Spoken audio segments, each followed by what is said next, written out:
You close your eyes, but what you get is not the pain of falling to the ground, but a warm feeling. Ah, he caught us. That's so sweet. What a kind serial killer. Hello, everyone. This is DT of the Week, and welcome back to Bloody Painter Dating Simulator Part 2. So, we're just continuing off where we left on day 5. Oh, no, we just finished day 4. So, yeah, let's just get back into the game. Day 5, morning. You see him busy cleaning in and out of the house early in the morning. I'll come help you too. After finished speaking, you pick up the rag and bucket and join the cleaning. But you can't really see where this almost spotless house needs to be cleaned. You're just taking a clean wet rag and wiping it on the clean cabinet. Do you usually love cleaning this much? It would soon be covered with a layer of dust. Hey, you missed the line. Oh well. Although he doesn't talk much, his tone and voice gives you a gentle feeling and don't make you feel nervous. You climb up the short ladder and wipe the high cabinets with a rag. Suddenly, a cockroach crawls out of the crack in the cabinet. You're so frightened that you lose your balance and fall backwards. Oh dear. You close your eyes, but what you get is not the pain of falling to the ground, but a warm feeling. Ah, he caught us. That's so sweet. What a kind serial killer. You open your eyes and finds that he's holding you like you're a princess. He catches you with the same odd, cold expression on his face. Are you all right? I guess. Perhaps to resolve the awkwardness, he asks. I'm alright. It was just a cockroach. Hearing the word cockroach, he puts you down. He takes 2 steps back from the cabinet you just wiped, and then asks calmly, Don't come near here yet. Really? Why? It's dangerous. Are you kidding me? You can't help but chuckle at the thought of a murderer being afraid of cockroaches. Fine, whatever you say. The interaction just now makes you feel a little warmth from this cold murderer.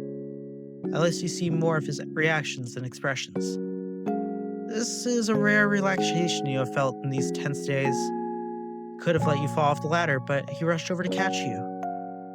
Somehow you feel that after these few days of getting along, maybe now you both have different ideas about each other than you originally had. It was only a clear relationship between a murderer who wanted to hunt and a prey who was trying to escape.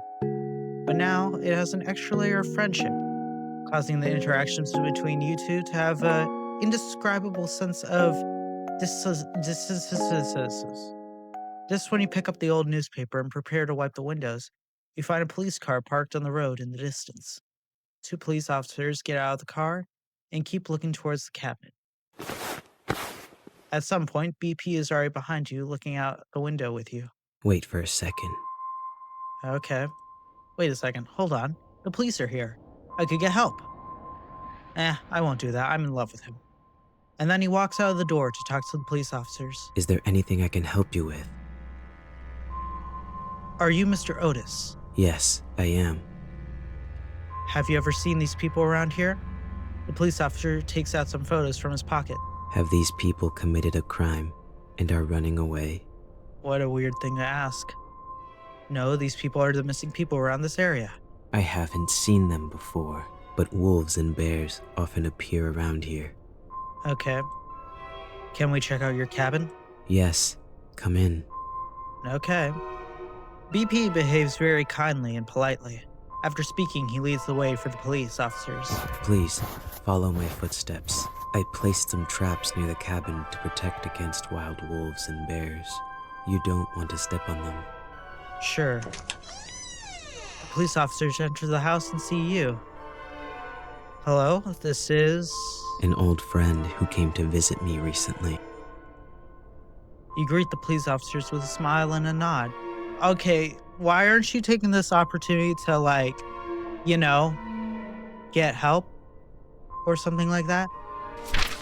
At the same time, a police officer quickly looks through the missing persons photo in his hand. Then he puts the photo back into his pocket. It seems that your disappearance has not been discovered by anyone yet. You stand next to the bookcase blocking the entrance to the secret room. You're helping him? Why? After searching around, the police find nothing unusual and leave. His trust in you increases. Today, you still sleep on the couch in the living room instead of in the cold basement. Half asleep, you hear the sounds of someone approaching. When you notice it, the person seems to be very close to you. You pretend to be asleep, and the person just looks at your face quietly. That's creepy. The man stretches out his hand and takes it back just as he is about to touch your hair. Tisk. Did you just say tisks? He turns around and leaves. Nothing. Yeah, that's... Our protagonist is an idiot. Day 6, morning. You see him busy in the kitchen for a while. Then breakfast is served in front of you. There's a piece of toast with just the right crispiness on the large round plate, a poached egg on top of the toast, and some lettuce salad. The plating looks delicious. The drink is a cup of freshly brewed hot cocoa. The cutlery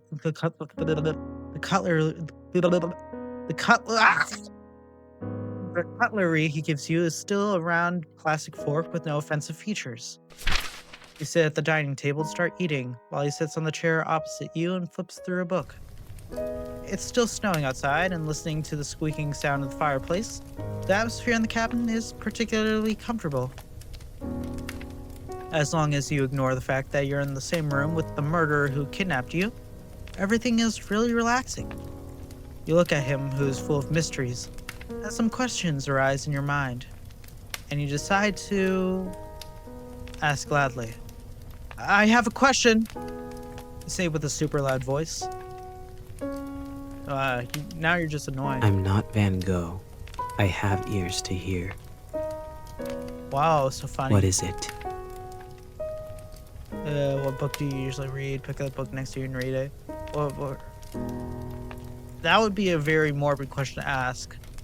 What book do you usually read? Usually, I would read some anatomy and taxidermy books, but today is different. Oh, really? What are you reading today? The Truman Show.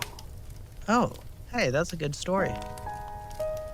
What is the book like? The whole world that the protagonist lives in, including himself, is all just someone's creation. Kind of. Everything that happens is watched by the audience, and there is no privacy at all. Uh-huh. But he is completely unaware that he is in such a large theater. Uh-huh. Very ridiculous, right? I can't imagine this to happen in reality, or to me. It's happening right now. If our world was like the Truman Show, how would the audience view the current situation? Must be unforgivable. I understand. After all, normal people cannot forgive me for such behavior. I mean, yeah? But I don't care what they think. I just want to complete my work. Uh-huh. I have always been a selfish man. Yes. Pick up the book next to you and read it. You pick up the book next to you and start flipping through. It's a book about the possibility of having a completely opposite version of yourself in a parallel universe. If there's a complete opposite version of you, what do you think it would be like? Oh, that book. Let me think. Probably a guy wearing a burgundy coat and always having a smile on his face. Is that supposed to be a reference to something? I'm not actually sure. Why is it a burgundy coat? Because I like blue. If he is the opposite of me, he should like red, right? Are you serious right now, bro? Oh, whatever. What work are you gonna use me for? That's morbid. Alright, let's ask him. You ask bravely. He looks up at you for a moment. I was going to make you into some kind of doll at first. Okay. Your eyes are beautiful, but if they are left alone, they will become rotten and sunken. Uh-huh. So I would like to dig your eyes out Oh. and put them in a glass jar and soak them in formalin to preserve them. That's something. Glass beads will be placed in the empty eye sockets to replace the eyes. Oh, wow. You look very pleasing to the eye, so I would also like to keep the head intact. Wow. Stop. This is terrible. Sorry, I was so immersed in talking about art that I didn't consider your feelings. Yeah, sure, okay.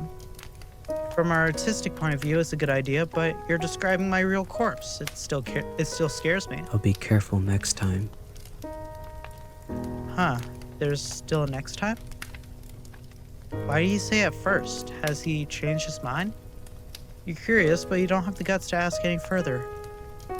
Potted plants? I saw many potted plants on the shelves in the living room, but why were they all withered? I have tried my best. I don't know why they always die. Maybe because you don't take care of them. That's it. Yeah, let's end the morning conversation. It's noon time. So thank you for making breakfast for me today. Let me make lunch and return. Hold on, I have a sneeze. Wait 1 second. Alright, there we go. He frowns at you with an expression like, "Are you out of your mind?" Don't worry, you said there are traps outside. Only you know how to get in and out normally. Even if I resist you with a knife, I can't escape. Okay, but I'll keep an eye on you. Okay, that seems fair. Don't try anything stupid. I can't promise that. Great. As for what to cook and the ingredients, well, a bad idea flashes through your head and curiosity makes you ask. Do you eat human flesh? No. Why would I do that? Because you're weird? I just use human bodies as materials for making art, and I never think about eating them. I mean, at least you're somewhat decent. I thought you murderers all had some degree of cannibalism. Let's put it this way. Do you eat paint and painting tools? Of course. They're great snacks. Just because I kill people to use as materials to make works doesn't mean I will eat them. Okay. Also, I'm different from those who have fun committing a crime and kill purely for the sake of killing. Yeah, sure, you're definitely a saint. Don't confuse me with that kind of unprincipled guy. Yeah. I wouldn't do anything unless necessary. Of course, I totally You are believe you. here only because you witnessed the crime scene. Yes, I know that. I see. After hearing this, you decide to cook a human meat dish. I'm not cooking human meat, that's disgusting. Cook a common dish. You look at the ingredients in the refrigerator. There are eggs, tomatoes, white rice, and some curry powder on the shelf. Okay, I've decided. You turn on the oven and start to cook. BP watches the entire production process. Rather than worrying about you escaping, he's more worried about you blowing up the kitchen. Soon after that, a normal curry omelet rice was served. He stares at the omelet rice without saying a word. Don't worry, there's no poison. Weren't you washing the whole time? He starts to move after he finished speaking. He takes a spoonful of omelet rice and puts it in his mouth. Ah. Sorry. No. His voice is more like, wow. Oh, what do you think? It's surprisingly quite delicious. Of course it is. I made it. What's wrong? Nothing. It's just that no one has cooked for me for a long time. I mean, okay. I can make you more if you like. You had a fairly pleasant afternoon. Day 6, late at night. Hey! Yes? Question mark? You're woken up from your sleep by the man. You're close. His face is close to you, and his blue eyes are staring at you. Huh? What's wrong? You sit up on the couch and rub your eyes. Got to go. What do you mean you gotta go? Gotta go? I've noticed something unusual about the number of police cars patrolling nearby recently. Oh. They must have some relevant evidence and are doubting it. It is very likely there is an ambush outside. Oh my, that's scary. It's snowing heavily outside now, and I think it's time to leave now. Uh-huh. Come with me or not. It's your choice. Okay. Oh, it just makes me save. Okay, I'll save. You choose to stay or go with him. Okay, for the sake of the plot, we'll just go with him. What do you want me to do? I'm fine with both choices, but I need you to look me in the eyes and tell me, what do you prefer me to do? You stare at his eyes. I prefer. He hesitates to speak and looks away like he's thinking about something. Hold his hand, sure. Your behavior makes him a little panicked, and he doesn't seem to be good at this type of situation.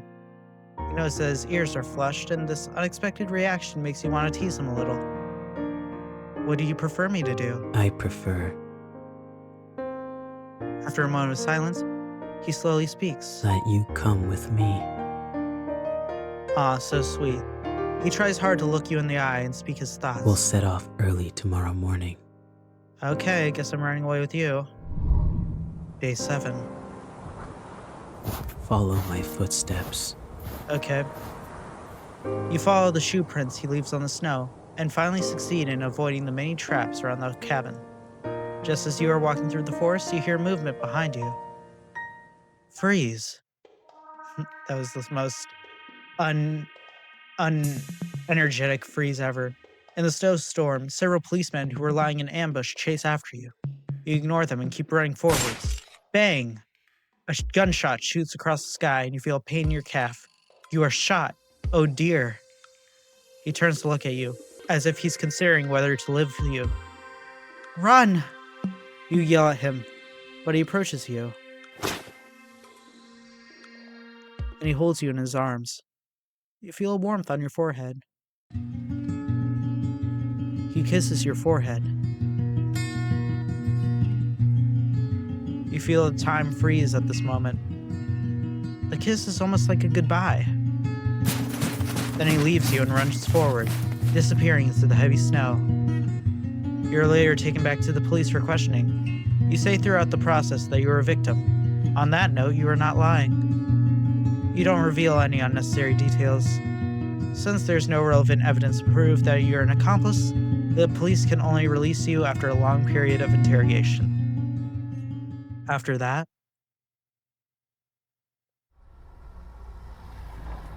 2 years passed. Now you live in a cheap little apartment. You live a normal life as if what happened 2 years ago never happened. Today is Halloween, and every household nearby has put some thought into making decorations. But for you, it's just another day of work. When you return to your apartment after getting off work in the evening, the strange thing is, as soon as you open the door, you feel a gust of wind. You remember that you closed the window before going out. Just when you're about to close the window,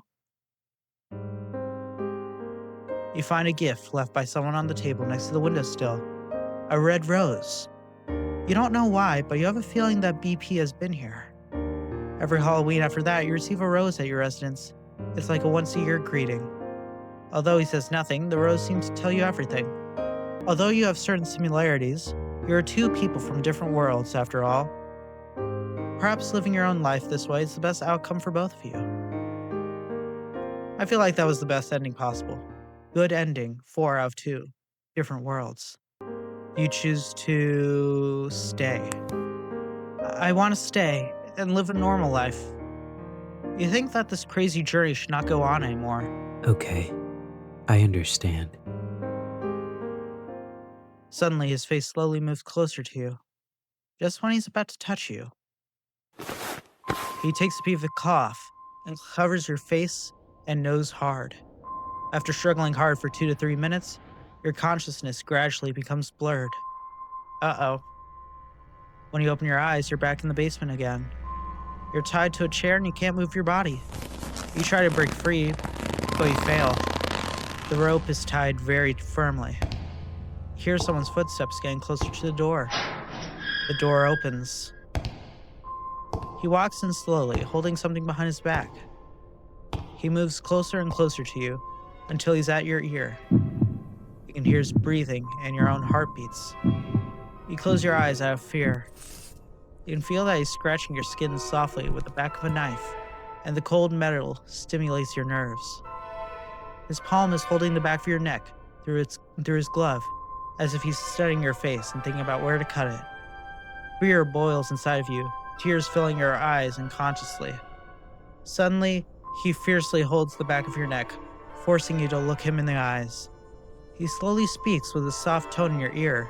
If you stay here, you might reveal my information to the police. The risk of keeping you alive is too high. Man, you're a piece of crap. But even if I say I want you to come with me, a normal person like you will leave me one day, eventually. You're a piece of crap. I quite like you. And if it's you, I would like to turn you into a work and put you somewhere I can see you every day. Yeah, whatever. It's you who made me realize that I might be more selfish than I thought. Don't worry. I'll saw your head off as material for artwork and visit you every day. You piece of crap. Thank you for spending these few days with me. I felt quite at ease. You piece of crap. We'll have more time to spend together in the future. Shut up. Oh, well, now I'm dead. The red flower flows from the neck. Day 7. Now you can either feel or think. Everything becomes dark. He turned me into a rug. Oh my gosh, I'm a rug now. Oh no. Your body and your skull are separated. He finds a new place after taking your head and leaves the cabin. He carefully makes your head into a specimen, and your eyes are replaced with glass beads. You're made into a beautiful but also creepy doll, and he visits you often. You become his favorite work. You're with him forever in the form of art. Well, how's that a good ending? That's not a good ending. I'm dead. Any ending in which I'm dead is a bad ending. Good ending, 4 out of 1. Favorite work. All right, the last few choices are variations of the other. I basically don't hold his hand or anything. Yeah, so don't hold his hand, do nothing. If I take you with me, you might become a burden in the process. But if I don't take you, it will be even worse if you reveal my information to the police. He calmly analyzes the situation. So you might as well come with me. Day 7. Follow my footsteps. You follow the shoe prints he leaves on the snow and finally succeed in avoiding the many traps around the cabin. Just as you are walking through the forest, you hear movement behind you. Freeze! In the snowstorm, several policemen who were lying in ambush chase after you. You ignore them and keep running forward. Bang, gunshot shoots across the sky. You feel a pain in your left calf. You're shot. He turns to look at you as if he's considering whether to leave you. He approaches you. Here's where it becomes different. And he holds you in his arms. And then you feel a pain in your back. The hand he's holding you from behind has a sharp blade.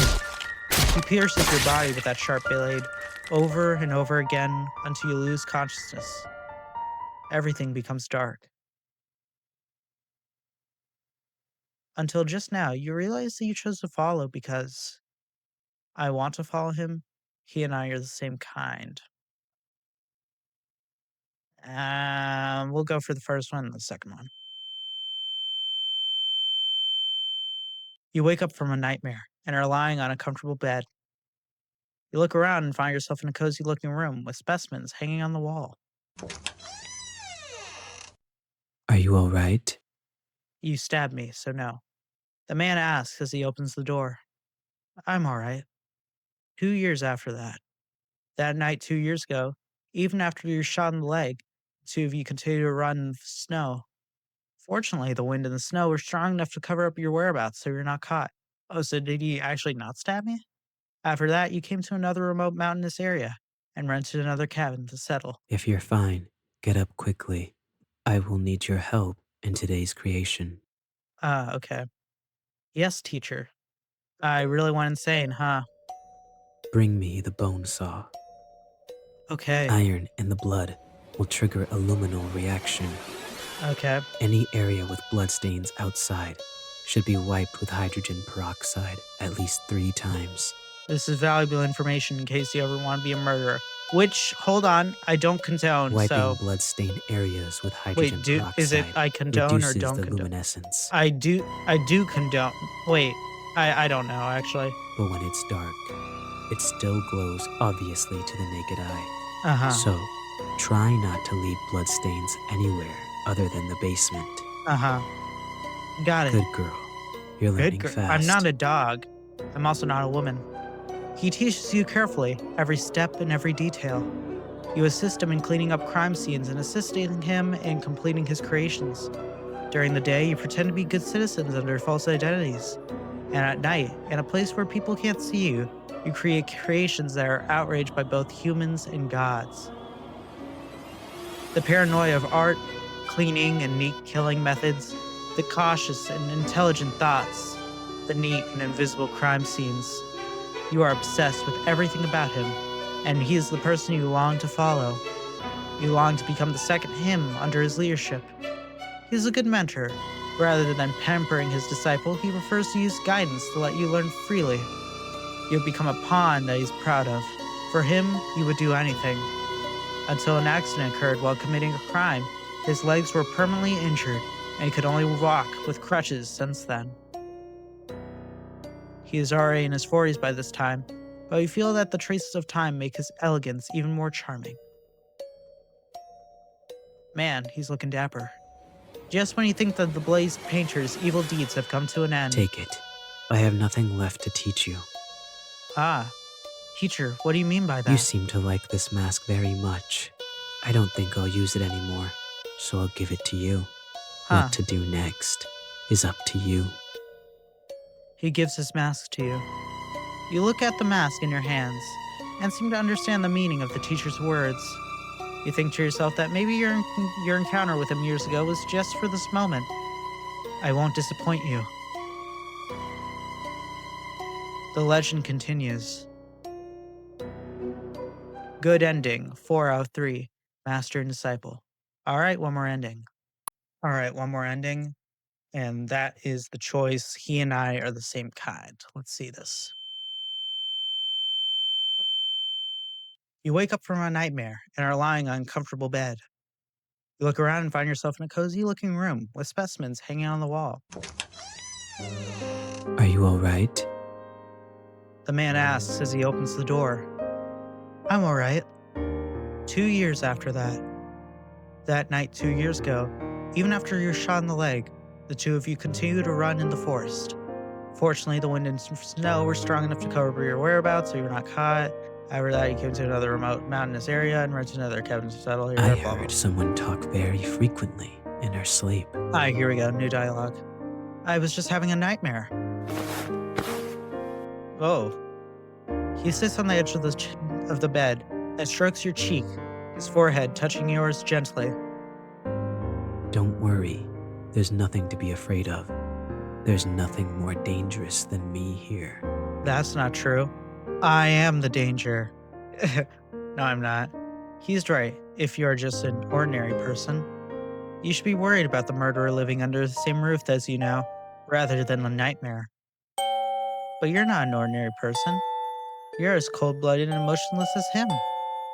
You two are equally evil, but this makes you both find a sense of belonging in the other. Living with others made him feel uncomfortable at first, but living with a crazy person like him doesn't make him feel uncomfortable, because you can always quickly know what the other person is thinking, and you also clearly know where the other person's boundaries are. You live under the same roof, but you don't interfere with each other. He continues to commit crimes, and you sometimes participate on a whim. You have each other by the short hairs, and you know that if you expose each other's crimes to the public, then you will be finished too, so you more or less cover each other up. You have a strange symbiotic relationship where you sometimes dislike each other and sometimes deceive each other. But you also have absolute trust in each other. Two madmen keeping each other company. Good ending, 4 out of 4. Madman's House. Bloody Painter Dating Simulator. I'm not gonna lie, that was an interesting game. Would I say it was a good one? I mean, I'm not gonna lie, the story was a little bit bland. The artwork was really good. I really did like the artwork, but the story itself, it was kind of, I don't know, it read like a fan fiction, which I know it's not. I know that the actual creator of the Bloody Painter did make this game completely by themselves or something like that. But I don't know. It just kind of felt lifeless in a way. Like, it just was so predictable, and the story was just linear. Like, the only options that, like, changed the game kind of just ended up making you dead. And the endings were cool and all, but I don't know. Was I a big fan of this game? I would not say so. But it was an interesting play, so I'm not complaining. But yeah, that's just my take on the game. If you guys liked it, then subscribe. Once we get to, how about say 500 subscribers, I will play the DLC for the game. I would have played it normally in this one, but it costs money, so I'll play it if we get to 500 subscribers. So consider that a goal. But anyway, thank you guys so much for watching. This is DT of the Week. Be sure to check out other videos on the channel. Uh, and yeah, that's about it. Later.